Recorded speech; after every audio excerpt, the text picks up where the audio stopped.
دا ورور وایي چې زما اراده ده دې کال له د قربانۍ د خپل طرف نه او د بچو طرف نه، نو آیا د دې دپاره څه خاص مواصفات شتي په شریعت کې که نه په هر څاروي باندې یو څو شرطونه یاد ساتئ چې دا شرطونه په دې څاروي کې نو دا قرباني څه ده قبوله ده د الله په نیز. اولنی شرط چې دا به په بهیمة الانعام کې، او الله په قرآن کې دا خبره کړې ولکل امة جعلنا منسکا لیذکروا اسم الله على ما رزقهم من بهیمة الانعام. او بهیمة الانعام دا څه دي؟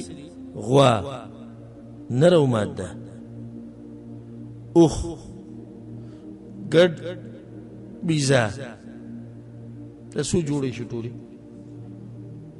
ټولې څلور شو، اته چې نر او ماده. او میخه على القول الراجح د غوا په قسمونو کې یو قسم شو.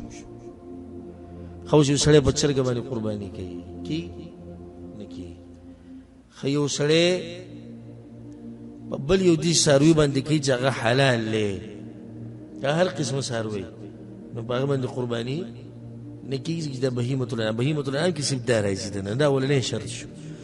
دویم شرط دا دی چې دا به خپل عمر ته رسېدلی، کوم عمر چې شریعت ښوولی دی، هغه اکثریت مخکې ما وویل. درېیمه شرط دا دی چې دې کې به هغه عیبونه نه وي کوم چې شریعت بیان کړي دي. اولنی عیب، ګوره دا عیبونو په دې مسله کې زموږ وروڼه ډېر خطا کېږي. زه درته لنډه مسله نن ښیم او انشاءالله ما ته به دعا کوئ. څلور عیبونه دي یاد یې ساتئ. اولنی چې په سترګه کې ښکاره عیب وي، په سترګه کې ښکاره عیب، د ښکاره ټکی اوسره راغلی. ولې؟ اوس یو سړی دی څاروی واغستو او په سترګه کې عیب ده خو پټ دی ښکاري نه، نو دا قرباني د ده څه ده؟ صحیح ده. دویم ښکاره بیماري، ښکاره مرض دی، چې مرض دننه دی پته یې نه لګي، دا قرباني صحیح ده. دریم ښکاره ګوډوالی، ښکاره ګوډوالی.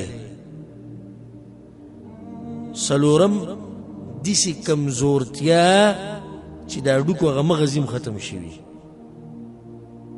نو دومره کمزوری څاروی د الله دپاره څاروی دی، بیا خو صحیح څاروی اخلي. ښه دا دي، دا څلور دي چې دا پکې قرباني نه کېږي. ښه که د دې څلورو نه زیات وي نو هغه من باب اوله نه کېږي. مثال داسې یو څاروی دی خپې نشتي، کېږي ولې نه کېږي؟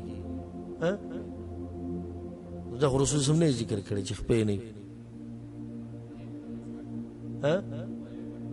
د ګوډوالي نه غټ دی که نه د نقصان. ښه څاروی دی یوه سترګې بلکل نشتي، یو سترګې بلکل نشتي، قرباني به کېږي؟ نه کېږي، ځکه چې رسول خو چې عیب پکې نه وي، او دا خو ښکاره عیب دی. ښه یو څاروی دی بیماري ښه واضحه ده، دغه څاروی د به ګرځېدو نه دی پروت دی. ولې؟ هغه هر قسم بیماري ده، په ده باندې قرباني نه کېږي. اوس راځو مسلې د ښکر له او لکۍ او څه شی غوږ. ښکر، لکۍ او غوږ. غوره دا ده چې غوره مې ووایي مطلب دی که څوک یې ونه کړي نو قرباني صحیح ده. غوره دا ده چې داسې څاروي باندې قرباني وکړي چې ښکر یې برابر وي او لکۍ یې برابر وي او غوږ یې نه وي پرې شوی یا نه وي سوری شوی، دا غوره ده.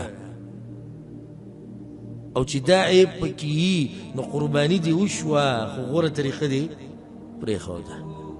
دغه څلور عیبونه چې ګوره بلکل نه کېږي، کوم چې په اوله کې ذکر دا عیبونه چې کوم دي د دې سره دومره شو چې دا غوره عمل دی. حدیث کې سوال لیکلی د اسټرالیا ګډن ته اسټرالیا ګډن بلکل نه کوي، بلکل نه کوي، د سره به څه کوي؟ د بلکل نه کوي نشته.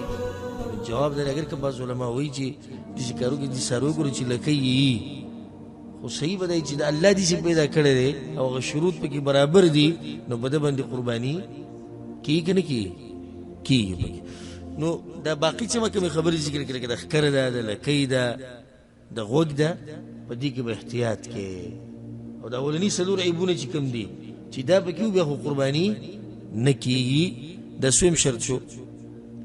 دریم څلورم شرط دا دی چې دا څاروی به د هغه چا په طاقت کې او د هغه په ملکیت کې وي څوک چې د قرباني کوي. سره دې ته څه ضرورت دی مړه خو واضح نه واضح نه اوس ته د ګاونډي څاروی دې پټ کړی دی تړلی ګورې ورته خان دیم چې دې کال به قرباني کوو په دې قرباني کې نه کېږي. ابلوز مې ویډیو کته دی ماشوم چې ته ظالمانو څاروی ته اخیستی د قرباني او هغه نوټونه ورله جعلي ورکړي هغه جاړي دا زما د یو کال ساتلی څاروی و پیسې ټولې لاړو تباه شو. ما سوچ کوم هغه خلک به خوشحاله چې قرباني له سره راوستو څاروی هم راوستو دې کال له به ډېره مزه کې قرباني. نو دی پنځم شرط شو. څلورم پنځم شرط دا شو چې دې کې به اخلاص وي د چا دپاره به الله لپاره تصویران بوله نه وباسي ګورې